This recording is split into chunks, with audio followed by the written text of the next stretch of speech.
अब मैं उन धर्माचार्यों से कहना चाहता हूं, क्योंकि मैं आपकी व्यवस्था में, आपने जो जाति व्यवस्था बनाई उसमें चौथे पायदान पर आने वाले शूद्र समाज में पिछड़ी जात में पैदा हुआ, इसीलिए आपने मेरा सिर काटने के लिए, जुबान काटने के लिए, कान काटने के लिए, नाक काटने के लिए, हाथ काटने के लिए फरमान तो जारी कर दिया।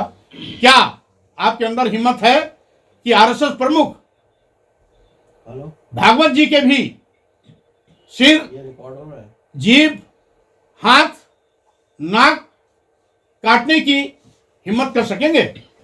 ये जो आज 15 दिन से लंबा विचार विमर्श चल रहा, 16वां दिन है। इस विचार विमर्श में जातवाद का नंगा नाच करने वालों की चूल्हे हिल गई हैं। उन्होंने कहीं न कहीं इस बात का खतरा देखा कि फिर से हिंदू धर्म में कहीं पलायन न हो जाए, कहीं और किसी धर्म की ओर न जाए।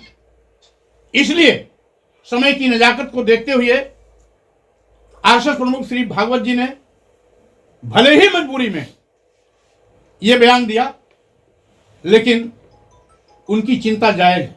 मैं इतना केवल इतना कहना चाहता हूं, आरएसएस प्रमुख श्री भागवत जी अगर मन से इस बात को कहे हैं, अगर दबाव में नहीं कहे हैं, तो धर्म के नाम पर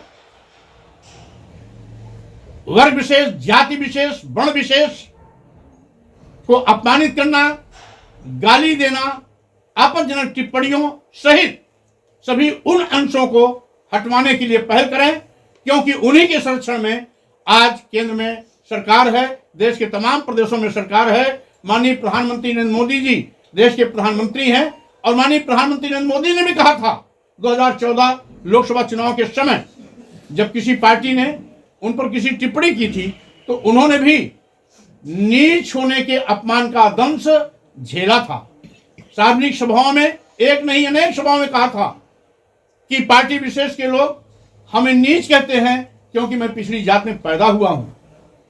और अभी अभी जब माननीय प्रधानमंत्री नरेंद्र मोदी जी पिछड़ी जात में नीच होने का अपमान झेल चुके हैं, माननीय मोदी जी का मतलब जो गुजरात में 4 बार मुख्यमंत्री रहा हो, उस समय देश के प्रधानमंत्री के दावेदार थे, आज दूसरी बार देश के प्रधानमंत्री हैं।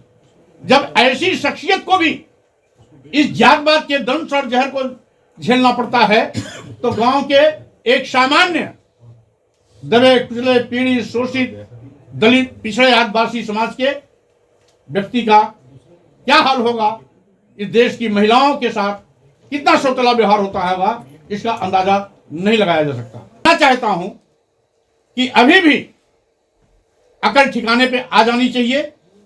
हमने आपको अपशब्द नहीं कहे, आपका अपमान नहीं किया, आपको किसी प्रकार की धमकी नहीं दी। हमने तो एक अनुरोध किया कि आपत्तिजनक टिप्पणी को हटाना चाहिए, तो उसको हटाने के बजाय आप एक आतंकवादी, हिंसक, अपराधी की भाषा बोलने लगे, तो स्वाभाविक रूप से आपकी यही सोच है जो समय समय पर हिंदू धर्म को कमजोर किया। जिसके नाते बाबा साहब डॉक्टर अंबेडकर, जो हमारे देश के भारतीय संविधान निर्माता रहे, उनको कहना पड़ा था कि हम हिंदू धर्म में पैदा हो गए, हमारे बस में नहीं था, लेकिन मैं हिंदू होकर नहीं मरूंगा, ये हमारे बस में है। इसीलिए 1956 में नागपुर की दीक्षा भूमि पर बौद्ध धर्म ग्रहण किया था 10 लाख लोगों के साथ। यहां तक कि कई मौके पर आरएसएस प्रमुख भागवत जी ने यह भी कहा कि भारत में जो भी रहता है वो हिंदू धर्म का है। यहां तक कि उन्होंने यह भी व्याख्या किया कि अगर इस देश में किसी ने बौद्ध धर्म ग्रहण किया, जैन धर्म ग्रहण किया, ईसाई धर्म ग्रहण किया, इस्लाम धर्म ग्रहण किया, तो वो सब हिंदू हैं। समय समय पर इस धर्म को छोड़कर लोग अन्य धर्मों में गए हैं। इसका मतलब है ये धर्म की कमियां हजारों साल से चली आ रही हैं, जिसके नाते लोगों को इसी अपमानित और प्रताड़ित होने के फलस्वरूप उनको इस धर्म को छोड़ना पड़ा। अगर आप चाहते हैं इस धर्म का सत्यानाश न हो तो अभी भी समय है, इसमें सुधार करें, संशोधन करें, आपत्तिजनक टिप्पणियों को हटावें, मानव सम्मान के विपरीत, मानव कल्याण के विपरीत जो भी तथ्य कहीं भी हैं उसको हटाने का काम करें। हमने तो रामचरितमानस की जिक्र की थी, लेकिन आरएसएस प्रमुख भागवत जी की इस बयान से अब तो हर पुस्तकों में जहां भी जाति व्यवस्था का वर्णन है, वो चाहे वेद हो, पुराण हो, मनुस्मृति हो, सभी अब विवाद के दायरे में धीरे धीरे आएंगे। ये विवाद न बढ़े, राष्ट्रहित में यही है। संविधान के निर्देशों का पालन करना और सम्मान करने में भी अपना धर्म है, और आपको इस हिंदू धर्म को सुरक्षित करने के लिए भी चिंता के साथ आगे पहल करनी चाहिए। मैं माननीय मुख्यमंत्री जी से कहना चाहता हूं, आपको एफआईआर कराने का बड़ा शौक है और भी कठिन से कठिन धारा लगाने का बड़ा शौक है, तो तमाम संतों, महंतों, धर्माचार्यों ने जो सिर काटने के लिए किसी ने 21 लाख, किसी ने 51 लाख, जीभ काटने के लिए किसी ने 5 लाख, किसी ने 11 लाख, कान काटने के लिए, हाथ काटने के लिए और नाक काटने के लिए फरमान जारी किए हैं, किसी ने हत्या कर देने के लिए फरमान जारी किया है, क्यों नहीं उनके खिलाफ एफआईआर कराते हैं? क्या रिश्ते में लगते हैं? क्या ऐसे लोगों को बढ़ावा देंगे?